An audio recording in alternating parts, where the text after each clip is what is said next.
And now, Penguin Random House Audio presents A Very Punchable Face, a memoir. This is the author, Colin Jost. To my mom and dad and my brother Casey, you guys are like family to me. Introduction. There comes a time when you look into the mirror and you realize that what you see is all you will ever be. Tennessee Williams. I don't know what I think until I write it down. Joan Didion. I've wanted to write a book my entire life. Partially because, as you will soon learn, I have difficulty taking what's inside my head and saying it out loud. For someone whose job is essentially speaking, this creates a deep anxiety and sometimes a paralysis that keeps me from expressing what I'm really thinking. Whereas the act of writing allows my brain to function in a different way. I can write and not be afraid of what I'm going to say. I also just love books. They were my first escape and the only way I traveled and learned about the world without leaving the island I grew up on. Books were my ticket to a good high school and a good college, and books were how I learned about the people I admired, from Teddy Roosevelt to Tina Fey, the modern Teddy Roosevelt. Some of you know me from Saturday Night Live, where I've been a head writer and co-anchor of Weekend Update, the real fake news, for the past 6 years. Some of you know me from OK Magazine, where I'm standing on a red carpet next to my much more famous fiancé. Some of you think you know me, but you're actually just thinking of the villain from an 80s movie who tries to steal the hero's girlfriend by challenging him to a ski race.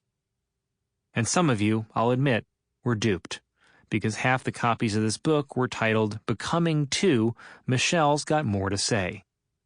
And for that I do apologize, even as I continue to fight Mrs. Obama aggressively in court.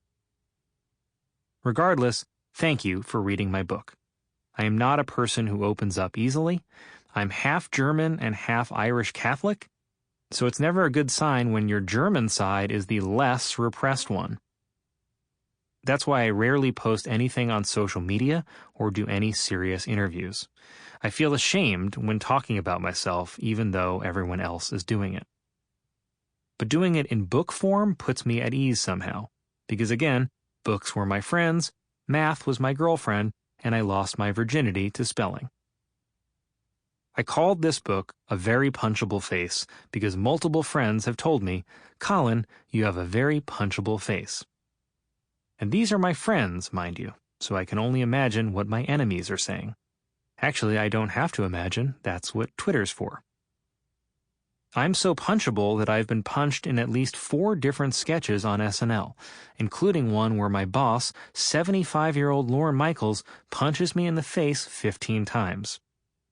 He demanded multiple takes, by the way, said there were lighting issues. Leslie Jones has punched me, Tiffany Haddish has punched me, Cecily Strong has spit vodka in my face and vomited red wine all over me. I've learned that any time I get physically abused on camera, people laugh. That is why many chapters in this book involve me getting hit in the face, verbally assaulted, sliced open, pummeled by fruits and vegetables, thrown out of a wrestling ring, or metaphorically punched by trolls and critics. And yes, there's also a chapter about me shitting my pants as a grown adult. Sorry, Grandma. Listen, I understand why some people want to punch me. I'm self-aware enough to realize what I look like. I look like a guy who's always on the verge of asking, do you know who my father is? Even though my father was a public school teacher on Staten Island. If you had Mr. Jost for mechanical drawing freshman year, then you know who my father is.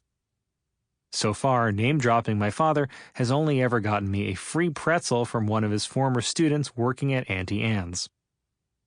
I also realized that I look like the president of the Young Republicans Club, even though I voted Democrat in every election for every single office, even the weird ones like State Supreme Court bailiff, where half the names could be fake and no one would ever know.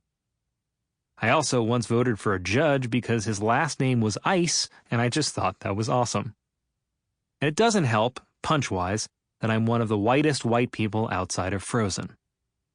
Here are some names I've been called on social media as well as regular media. Bland, pasty, transparent, milquetoast, gross, the whitest man in history, powder, if milk became a person, milk-face, milk the movie, you tall glass of egg whites, trademark Leslie Jones, Casper, gay Casper, chicken salad, if jizz became a person, and of course, the actual white devil. Sometimes these names are hurtful. Sometimes they're just confusing. What is a mayonnaise yeti? But mostly, they make me laugh. And I learned very early on that laughing at yourself is a terrific survival mechanism. As someone who was bullied growing up, I realized that it's way easier to play into the bullying rather than fight it. If you're better at making fun of yourself than a bully is, then the bully has no room to operate.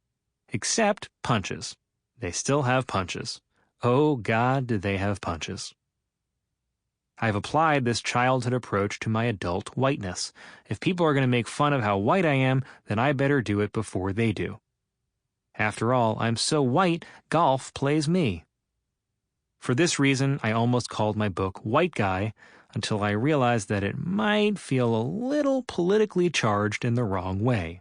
So instead, I went with A Very Punchable Face.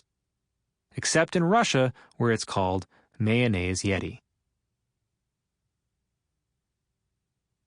Finding my voice. Let thy speech be better than silence, or be silent.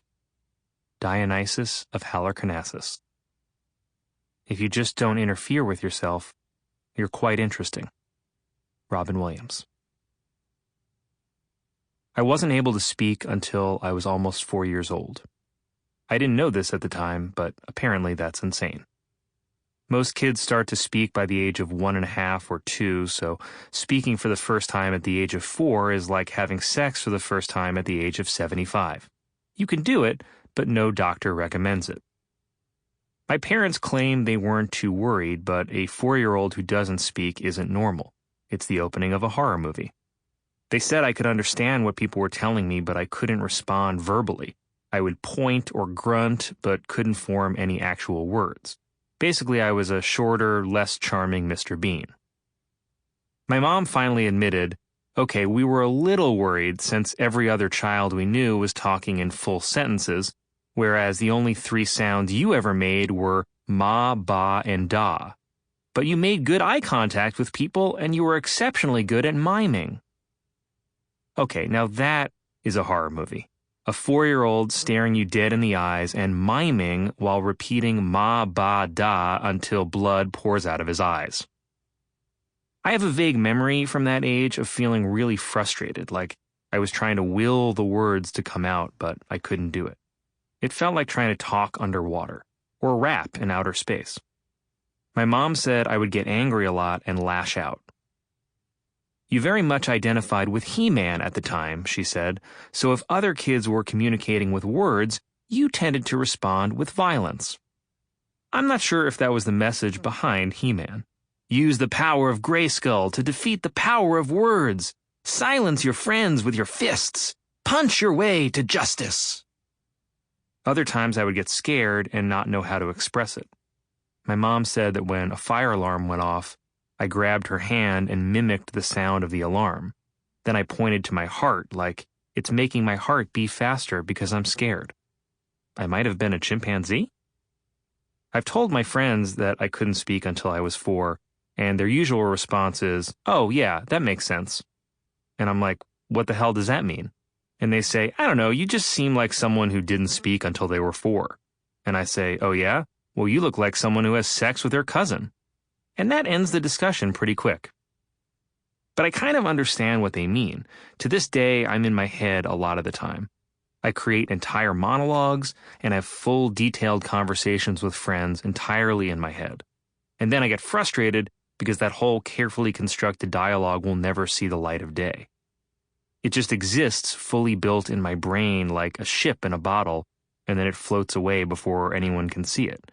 It's like rapping, but in outer space. I still have a very deep fear about speaking. Not public speaking, but regular speaking. Once I get going, I'm okay, but it's starting to speak that's the problem. Sample complete. Ready to continue?